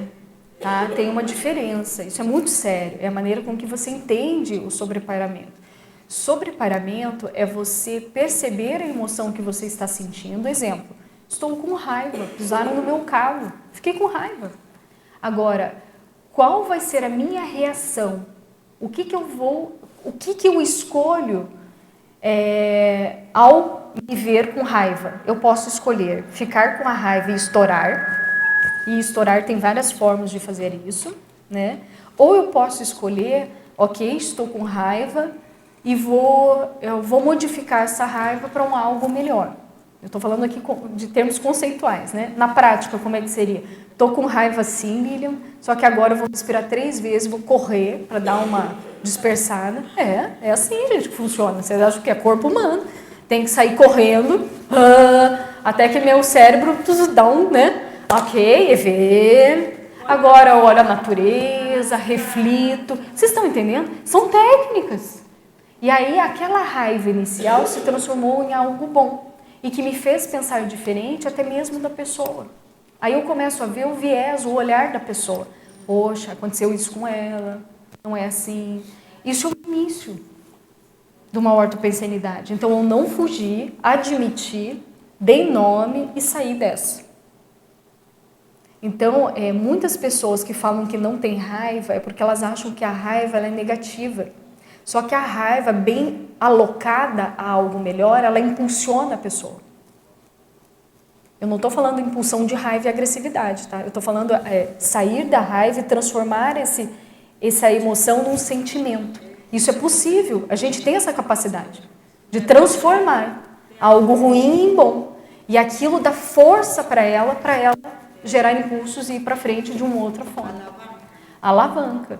Então, olha só, e todas essas gamas de emoções estão com a gente, estão dentro da gente. Não tem como a gente tirar esse psicossoma, falar assim, abaixa ele, vamos direto para o mental soma, que esse negócio não dá certo. Depois a gente fala com o serenão aí, né? Porque esse corpo tá meio estranho, né? Não. A gente, justamente, ele está ali para a gente trabalhar. E vocês já imaginaram o que seria da nossa vida sem emoção? Seria preto e branco. Você não teria reações diferenciadas. A emoção faz parte de você, do teu temperamento. Você sorri, ele já fica olhando. Isso são emoções. São retratos nossos, da nossa manifestação. Então, por que não dominá-las no sentido bom? Administrá-las. Só que para a gente administrar as emoções é necessário estudar elas, para não ter medo delas. Porque, gente, tem pessoas altamente intelectuais, mas com baixíssimo nível de entendimento emocional. Entende? Que é a lexitimia. Ou seja, quando ela começa a sentir reações no corpo dela, bater o coração dela mais, ficar tensa, ela já fica com medo. Nossa, eu vou estourar, o que as pessoas vão pensar? Abafa tudo. E aí vem o problema. Eu penso que isso que a Tere falou, de sobrepairar exatamente nesse momento a preponderância do PEN.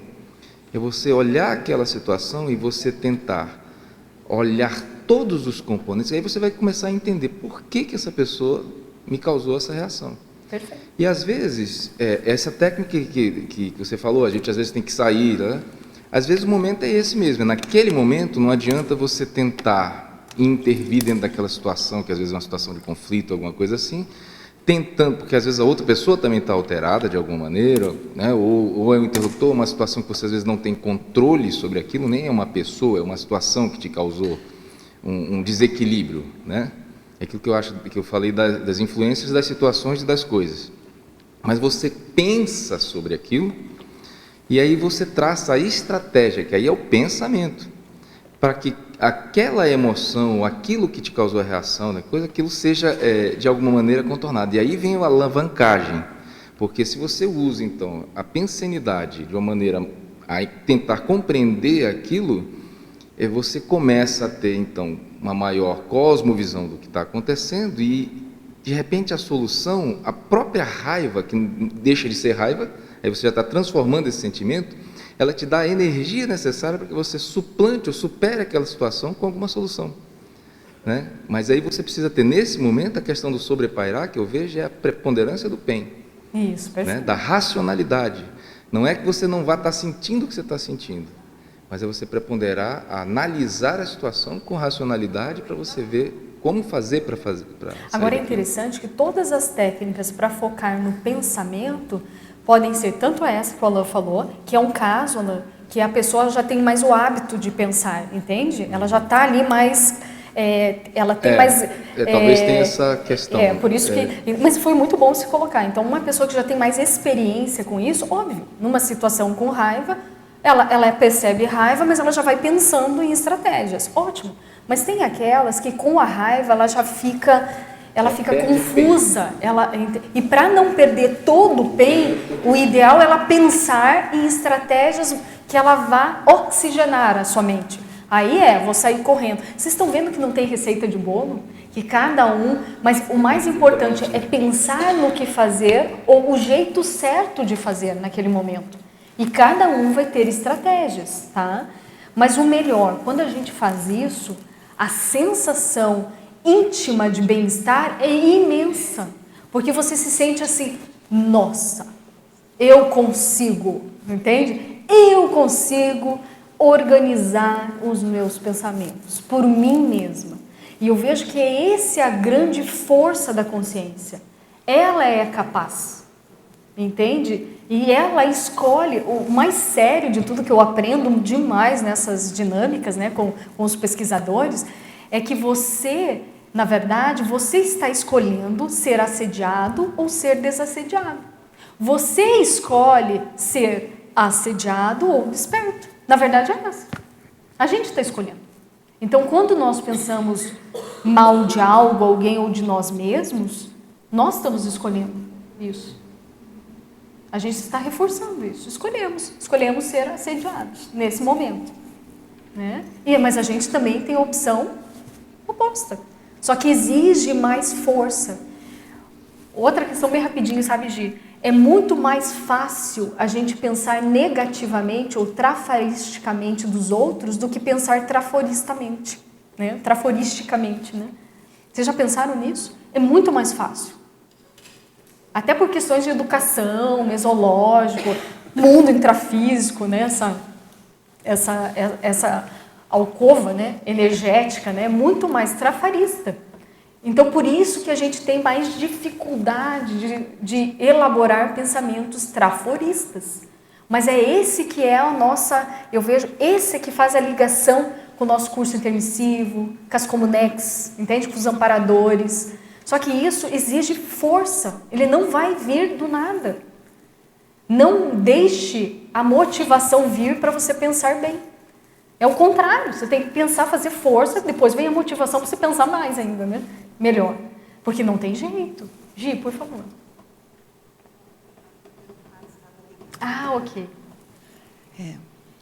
Eu estou ainda devagar nisso, né? Estou aprendendo aos pouquinhos. E uma coisa eu queria perguntar, tu já sentiu, quando o amparo de função fica perto de ti, que ele qualifica o teu pensene como se ele ensinasse uma linha de pensamento. E precisa muitas vezes até que aquilo ali se habitue e perceba que você olhou com mais carinho para as pessoas, falou umas coisas que você não falaria normalmente. Isso é uma maneira de aprender ou isso ainda é um comodismo, não é tanto auto-pesquisar-se, entendeu? Não, eu acho que isso é um aprendizado. Eu acho que os amparadores são preceptores e eles ensinam a gente de fato. Eles ensinam a gente a ver as pessoas de formas diferentes. Eles aumentam uma lente aumentar a lente no sentido de ortopensenidade, né? Ampliar a visão que você teria, né? Então, ali naquele momento, você está pensando como uma consciência, né? Assim, eu coloco isso. Não, assim, uma analogia, tá, Gi? Não quer dizer que você seja, e também não estou dizendo a grandiosidade disso, mas é fato. Você extrapolou a sua maneira de pensar. E isso é uma aprendizagem. Porque se você manifestou isso, ou seja, falou com a pessoa de maneira diferente, entendeu as situações de maneiras diferentes, teve pensamentos mais expandidos sobre algum assunto, é porque isso, de alguma maneira, fixou, entrou no seu processo menimônico. Tá? Então, eu vejo que isso é por aí. Só que o que você vai fazer com isso? Uma coisa é você ter aquilo numa atividade... E outra coisa é você pegar essa informação e falar, gente, muito bom isso, os amparadores estão passando essa orientação, agora cabe a mim manter isso. E aí que vem o arregaçar as mangas. Aí tô nesse Só que me parece que a gente mais dá banana para isso do que arregaça as mangas, né? Então, às vezes, a gente tem essa orientação parapedagógica, só que depois a gente vai diminuindo e vai entrando em outras ondas, né? Então, isso que eu vejo que a gente tem que reajustar esse processo. A Hermânia falou de sinapse. Então, eu tive uma sinapse na dinâmica da megafraternologia que eu nunca tive antes, na hora que eu estava ali no campo do Epicom. E eu tentava depois lembrar daquela sensação e não conseguia. Eu digo, nossa, mas eu preciso sentir mais vezes para lembrar. Outra coisa também, outra dinâmica, quando eu chego muito assim animada para a dinâmica, preparada, descansada, eu consigo às vezes manter uma pensenidade numa linha. Por exemplo, eu penso em coisas mais científicas que eu às vezes leio, que eu tenho acesso ali no holociclo. Então, por exemplo, eu pensei muito sobre a matemática e fiz links mentais que eu não consigo lembrar sobre a matemática, quase toda a dinâmica. Falei, será que eu estava alheia à dinâmica ou eles fizeram isso para que eu ficasse homeostática? Porque a gente doou energias físicas. E a pensenidade, eu acho que ela recheia a qualidade da energia. Então, e aquilo ali ficou um dilema na minha cabeça. Eu digo, na verdade, a energia que recheia, né? Pois o pensamento é o primeiro, mas ele direciona. Né? Se tu tem ectoplasmia constante, aquela energia, ela já está ali, entendeu? Mas a pensenidade, eu vejo que ela... Esse é o ponto que eu acho que dá qualidade. Vamos pegar esse exemplo, né? O ectoplasta, ele está doando energia, correto? Uhum. Só que a qualidade desse padrão de energia, as informações da energia dessa pessoa, ela vem da sua pensenidade. Uhum. Então, automaticamente, ela está refletindo a sua essência naquelas energias. Não tem como separar, entende? Então, quanto mais qualificado a pensenidade da pessoa, melhor é a sua doação de energia. Eu acho que naquele momento da matemática foi uma inspiração.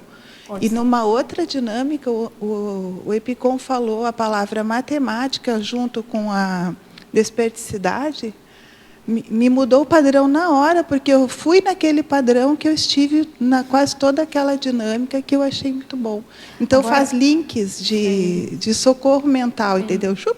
Melhora agora, a gente tudo. Não pode entrar naquele pensamento trafarista assim, eu vou numa dinâmica, num campo bioenergético, ou seja, lá onde for trabalhar as energias, e de repente eu me deparo com pensamentos negativos. E aí você pega essa informação que eu dei e fala assim, então não vou exteriorizar em nada, estou pensando mal, aí agora o que eu faço, e agora o que eu faço? Que é aquele pensamento religioso, né? Autoflagelação, e vai piorando. E a pessoa vai ficando mal, quero sair desse lugar, quero sair desse lugar. Vamos lembrar que às vezes você entrou muito bem na dinâmica, você está bem, só que você escou um monte de assistidos e conscientes e que naquele momento eles estão pedindo ajuda. Já passei por Entende? isso. E eles ecoam, falam com você, tô mal, olha, meu pensamento é esse, né? E você acessa, você está lá para ajudar, né? E aí, nesse momento, que vem a agilidade de trazer para o PEN. Ou seja, nesse momento você escuta e fala, não sou eu, estou escado. Entende? E se for eu já fiz isso, e se for eu, vou melhorar. Agora que eu vou doar e vou melhorar. Então você entende, Gi? É muito mais de uma posição, de um posicionamento pessoal, de você querer fazer o certo, entende? E eu já fiz isso, gente, e dá certo na dinâmica. Porque na verdade eu não sabia se era eu, isso há muito tempo, tá? Uns 8 anos atrás, eu não sabia. Se era eu ou se era esse caso que eu não estava vendo pela clarividência, né? E eu falei, na dúvida, eu vou mandar o bom.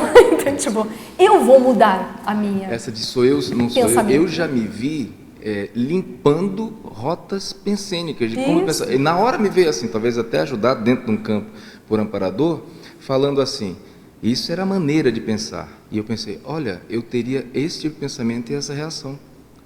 Né? É a questão de você considerar, era meu ou não era meu? Às vezes nem é só estágio, você está assistindo alguém, mas vem aquela situação e você pensa naquele pensamento, entre aspas, negativo, e você diz, poxa, isso era a forma de eu pensar.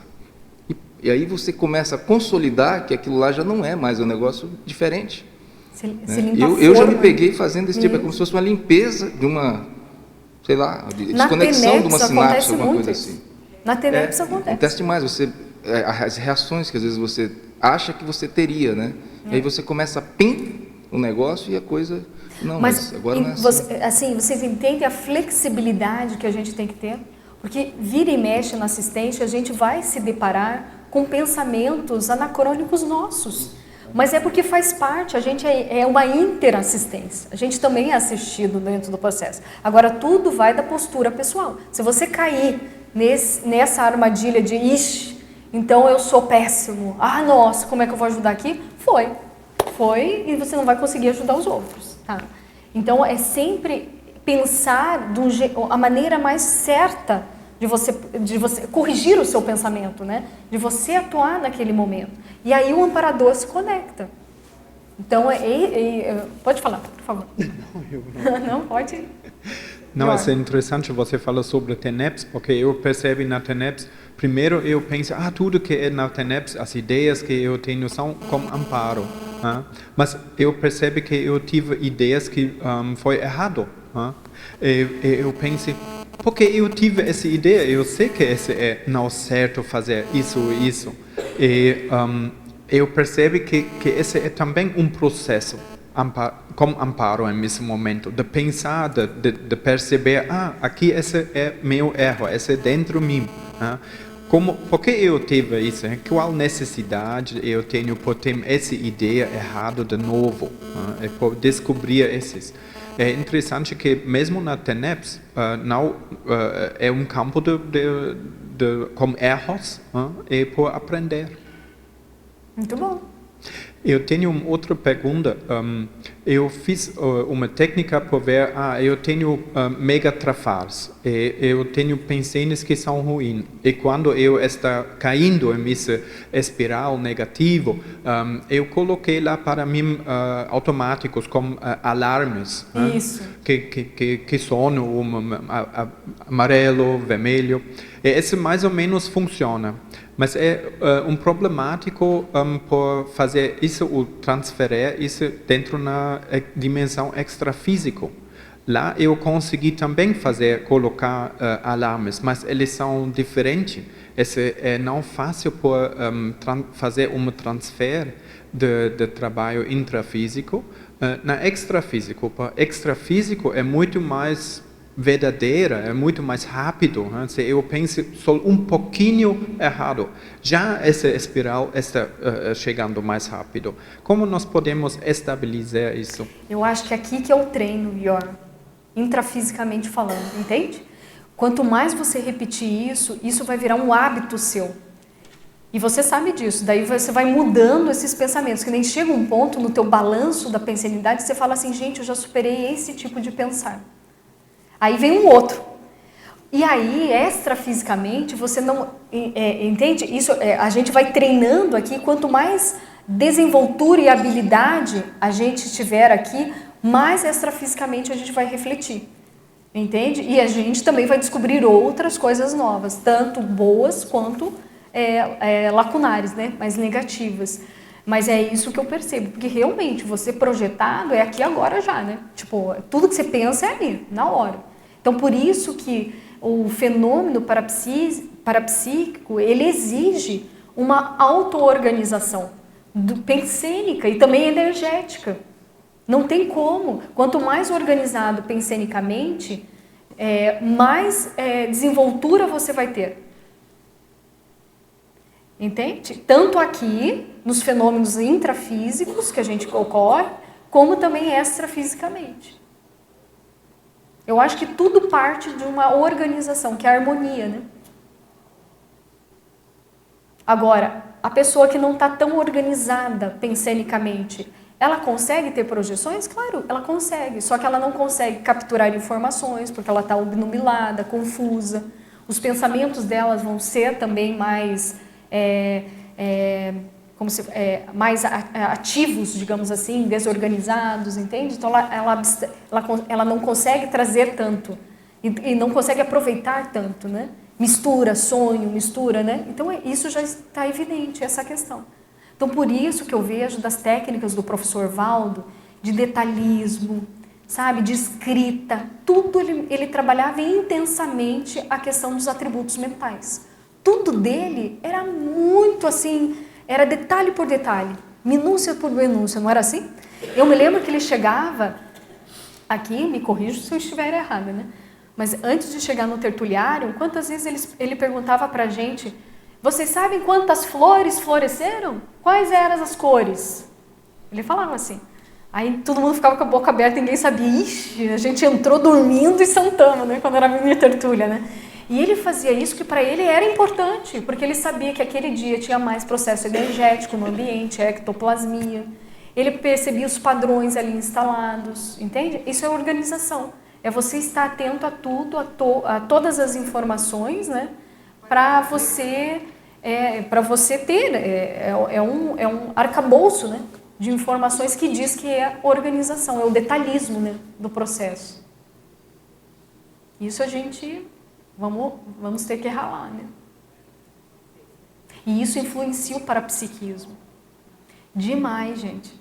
Escrita é uma das maneiras de você organizar os seus pensamentos. A maneira com que você escreve reflete a tua maneira de pensar. Isso é batata. É terrível falar isso. Eu me lembro dos meus textos, eu achava que aquilo estava super claro.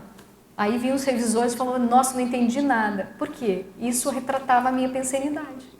Entende? Aí eu ficava brava, não sabe nada, o que é isso? Gente, aquele ego, né? E é muito mais fácil você falar assim, é verdade, o que você não entendeu daqui? Mas não é pela escrita em si, é a maneira de eu estar vendo a minha pensenidade. E aí, aquela pessoa, aquele revisor, ele vai dizendo e eu vou reajustando a minha pensenidade. Entende? Chega um ponto que pronto, você já faz isso direto, né? Mas essas técnicas, eles ajudam. E demais.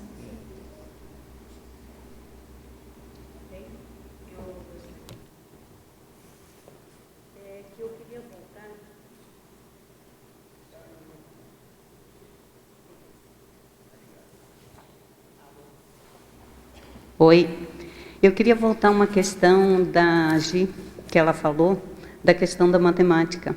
No momento que ela estava falando, me veio em mente a questão da matematização da própria consciência. E que isso a gente trabalha muito, e se falou muito aqui hoje, da questão da metria.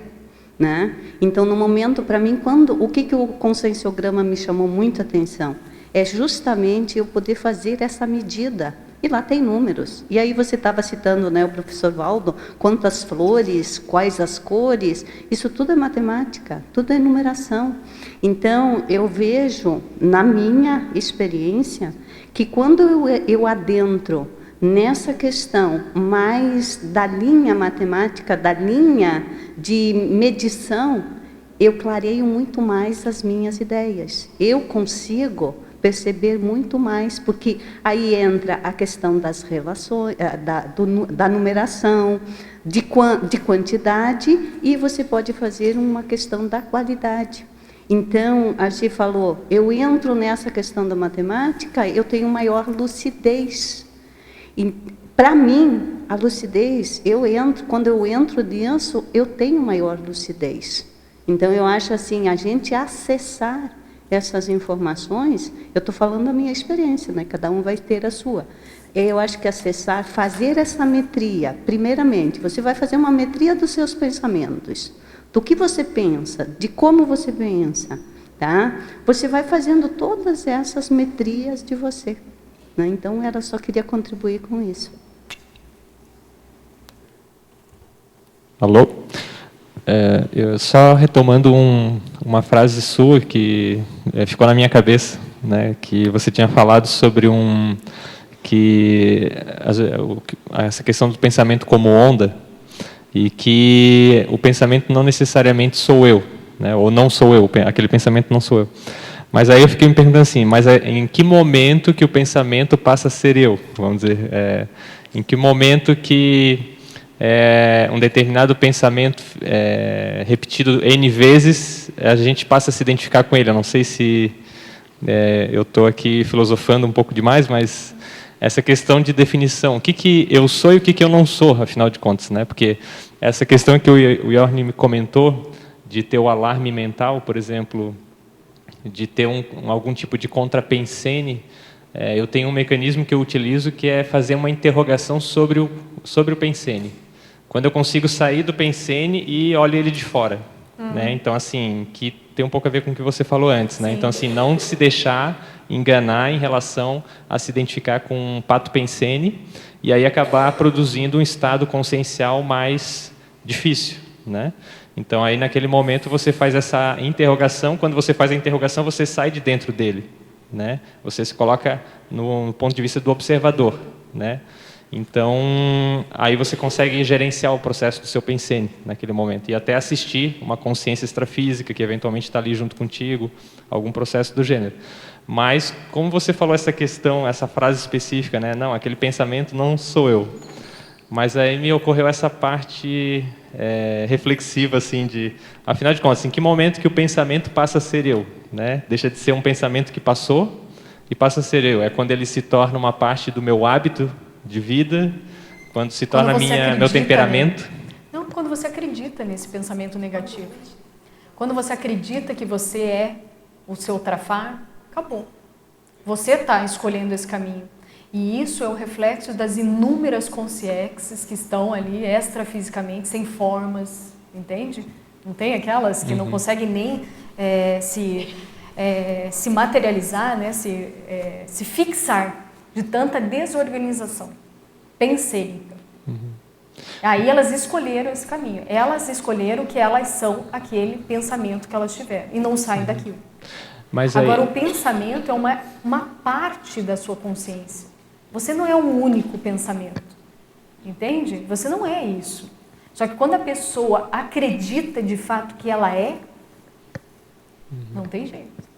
Mas ela aí... acaba sendo e acaba vivenciando aquilo. Mas aí eu colocaria essa questão, seria a crença ou seria o hábito?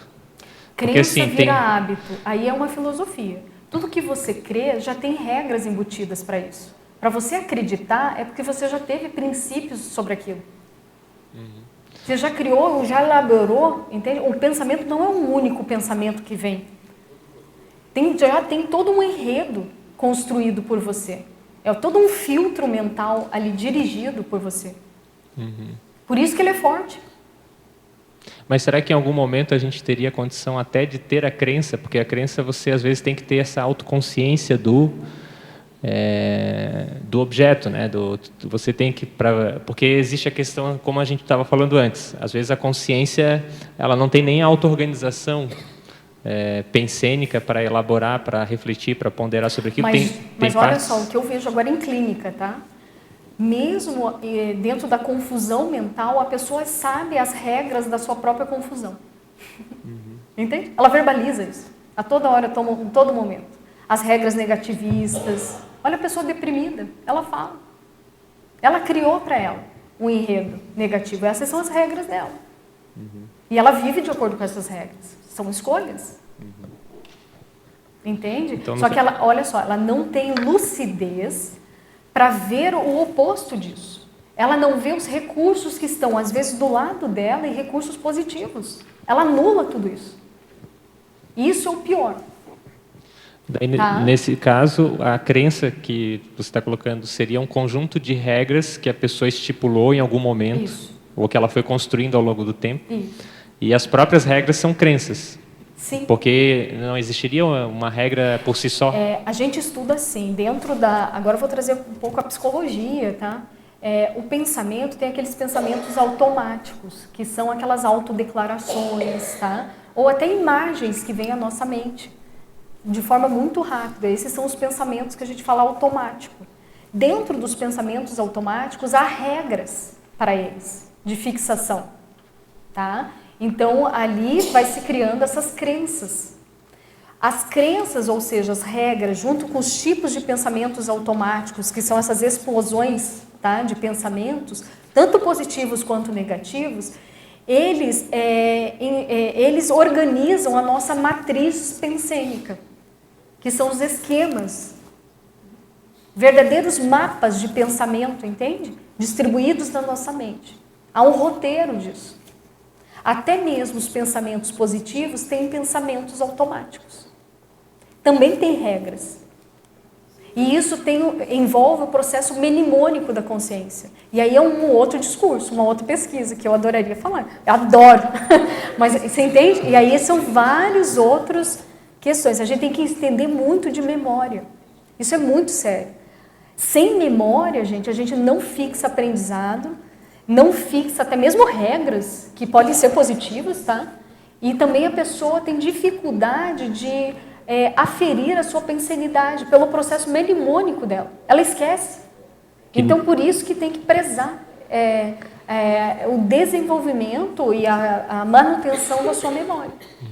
E aí, nesse caso, estaria se definindo também que talvez o ortopensene seria sempre baseado em fatos e parafatos, e não em crenças. Não. Olha só, a ortopensenidade, ela tem crenças positivas. Crença não é aquela crença religiosa, de não questionar-se, não ter juízo crítico. Quando eu falo crença em ordem psicológica, em ordem consciencioterápica, em ordem conscienciométrica, é aqueles princípios evolutivos para você ter ou gerar pensamentos positivos. Entende? Exemplo, eu administro as minhas energias, é uma regra. E o meu pensamento automático positivo, eu dou conta energeticamente. Eu sou capaz. Essa afirmação que você faz Entende? é porque ela é baseada, né? Tem a memória, ela é baseada nas experimentações, nas experiências, e que você consulta a partir do momento em que você vai fazer alguma coisa. Então, é isso que eu queria... Ela falou, tem crenças positivas, que são os esquemas positivos que você já construiu para... dentro da sua aula memória, para você utilizar aqueles instrumentos, né? Então, ela acabou finalizando ali nesse sentido. Eu vou convidar todos, a gente pode falar mais sobre o assunto. Eu não passei metade do que eu queria, na verdade. Porque foi minha primeira, né? Foi minha primeira vez. Mas assim, tem pesquisas que a gente está fazendo na ortopensenidade, esse próprio esquema funcional de como pensar corretamente. Se vocês quiserem contribuir, sejam bem-vindos na dinâmica, ou conversem comigo e com o Everaldo. Esse projeto nosso de pesquisa e identificação está começando, então contribuições são muito bem-vindas, tá? Então a gente pode discutir sim mais sobre esse assunto, tá? Agora eles estão me puxando aqui, que tem horário, né? E vai ter, eu vou divulgar algumas coisas, né? Então vai ter a tertúlia matinal, tema Sinalética Amparológica, da pesquisadora Sandra Tornielli, no dia 13/8, imperdível, tertúlia número 59. Passaporte de dinâmicas parapsíquicas. O CAEC lançou um programa de incentivo à participação nas dinâmicas parapsíquicas. Vale a pena, gente, a gente pode fazer o passaporte da dinâmica. Ah, não! Ai, perdão, me empolguei, gente. Ai, desculpa. Então, a tertúlia matinal. Agora, é legal isso daqui, o passaporte, eu acho que não foi por acaso, né? É de participar das dinâmicas, mas com foco de mudança de pensamento, né? Para a gente mudar e desenvolver mais as habilidades, né? Parapsíquicas, interassistenciais e assim por diante. Não, a nossa é de segunda-feira, tá? A preceptoria, ela não tem dia fixo, a pessoa ela só fala na recepção do CAEC, daí o próprio pessoal da recepção ou o pesquisador interessado pode entrar em contato comigo e com o Everaldo e a gente agenda conforme a disponibilidade do pesquisador, tá? E é no laboratório da autopensenologia, tá, gente? Agradeço, obrigada a todos, a equipe. Obrigada.